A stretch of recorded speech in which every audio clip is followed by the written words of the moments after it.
মৰাণত মুখ্যমন্ত্ৰীৰ জন আশীৰ্বাদ যাত্ৰাৰ প্ৰস্তুতি বুজ ল'লে মন্ত্ৰী অশোক সিংঘাল আৰু বিমল বৰাই। বৃহস্পতিবাৰে সন্ধিয়া মৰাণত উপস্থিত হৈ মুখ্যমন্ত্ৰীৰ জনপ্ৰিয় জন আশীৰ্বাদ যাত্ৰাৰ প্ৰস্তুতি বুজ লয় অসম চৰকাৰৰ মন্ত্ৰী অশোক সিংঘাল আৰু বিমল বৰাই। কাইলৈ পুৱা ডিব্ৰুগড়ত বিজেপিৰ মাণ্ডলিক কাৰ্যালয় উদ্বোধন কৰি মুখ্যমন্ত্ৰীয়ে পোনে পোনে নাহৰকটীয়ালৈ ৰাওনা হ'ব। পুৱা 10 বজাত নাহৰকটীয়াৰ নগাঁও তিনিআলিৰ পৰা আৰম্ভ হ'বলগীয়া এই যাত্ৰাত কেন্দ্ৰীয় মন্ত্ৰী সৰ্বানন্দ সোণোৱাল আৰু ৰাজ্যিক বিজেপিৰ সভাপতিগৰাকী উপস্থিত থাকিব। ৰাইজৰ অসুবিধাৰ প্ৰতি লক্ষ্য ৰাখি এইবাৰ যাত্ৰাৰ দূৰত্ব কিছু চমু কৰা হৈছে। নাহৰকটীয়া আৰু টিংখাং সমষ্টি সামৰি প্ৰায় 56 কিলোমিটাৰ পথ অতিক্ৰম কৰি বিয়লি প্ৰায় 5:30 বজাত মৰাণত যাত্ৰা সামৰণি পৰিব। নিশা অধিক দেৰি হ'লে ৰাইজৰ কষ্ট হ'ব বুলি চিন্তা কৰি খোৱাঙৰ কাৰ্যসূচী সাময়িকভাৱে পৰৱৰ্তী সময়লৈ পেছুৱাই দিয়া হৈছে বুলি মন্ত্ৰী অশোক সিংঘালে স্পষ্ট কৰে। মুখ্যমন্ত্ৰী ডাঙৰীয়াৰ জন আশীৰ্বাদ যাত্ৰা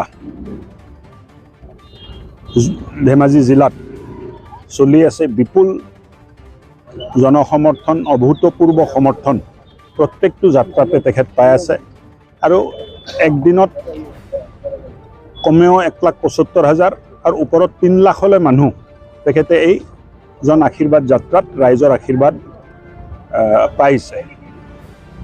অহাকালি ৰাতিপুৱা তেখেতে ডিব্ৰুগড় চহৰত ভাৰতীয় জনতা পাৰ্টিৰ মাণ্ডলীয় কাৰ্যালয় অৰ্থাৎ জোনেল অফিচ উদ্বোধন কৰিব আৰু পোনে পোনে তেখেত নাহৰকটীয়া টাউনলৈ আহি উপস্থিত হ'ব।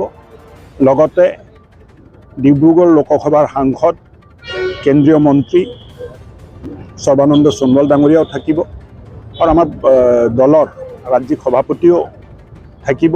কেইবাজন জ্যেষ্ঠ নেতাৰ লগত লৈ তেখেতে নাহৰকটীয়া টাউনৰ নগাঁও তিনিআলি ঠাইৰ পৰা ৰাতিপুৱা 10টা বজাত যাত্ৰা আৰম্ভ কৰিব আৰু গধূলি 5:30, 6টা যিমান বাজে আৰু ৰাইজে কিমান দিয়ে।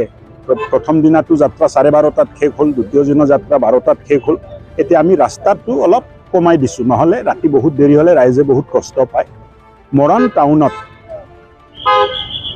গধূলি যাত্ৰাটো 5:30 বজাত আমি নিৰ্ধাৰিত কৰিছোঁ যে শেষ হ'ব, অলপ দেৰি হ'ব পাৰে।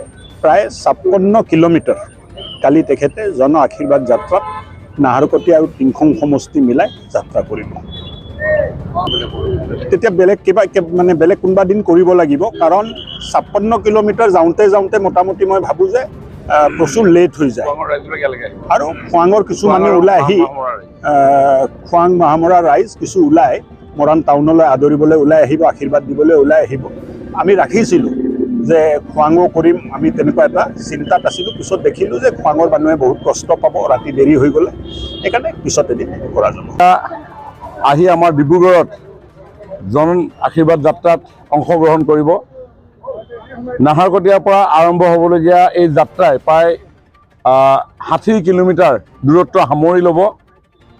নাহৰকটীয়া নগাঁও তিনিআলিত পুৱা 10 বজাত আৰম্ভ হ'ব। তেনেদৰে নাহৰকটীয়া চহৰখন পৰিভ্ৰমণ কৰি মাননীয় মুখ্যমন্ত্ৰী ডাঙৰীয়া কলিয়াপানী হৈ কুঁৱৰীগাঁও, টিংখাং তিনিআলি, টিংখাং ফেটেঙিবৰ, টিংখাং তেল ডিপু, ৰাজগড়, পিঠাগুটি, দিৰৈ, বামুণবাৰী হৈ আহি এই মৰাণ চহৰত আহি পদাৰ্পণ কৰিব। আৰু এই তেখেতৰ এই যাত্ৰাত, আশীৰ্বাদ যাত্ৰাত নাহৰকটীয়া, টিংখাং, মাহমৰা আৰু সোণাৰী ৰাইজে আমি আশা কৰিছোঁ তেখেতসকলে ইয়াতে আশীৰ্বাদ দিবলৈ সকলো আহিব। তাৰ কাৰণে যাৱতীয় যিখিনি প্ৰস্তুতি, সেই প্ৰস্তুতিখিনি আমি কৰিছোঁ। ইতিমধ্যে আমাৰ এই যাত্ৰাৰ এগৰাকী ইনচাৰ্জ অশোক সিংঘাল ডাঙৰীয়া আহি আমাৰ মাজত আজি উপস্থিত হৈছেহি আৰু এতিয়া আমি ৰাইজকো নিমন্ত্ৰণ জনাইছোঁ আৰু লগতে গোটেই যাৱতীয় কাম কাজখিনি আমি সম্পূৰ্ণ কৰিবৰ কাৰণে চেষ্টা কৰি আছোঁ।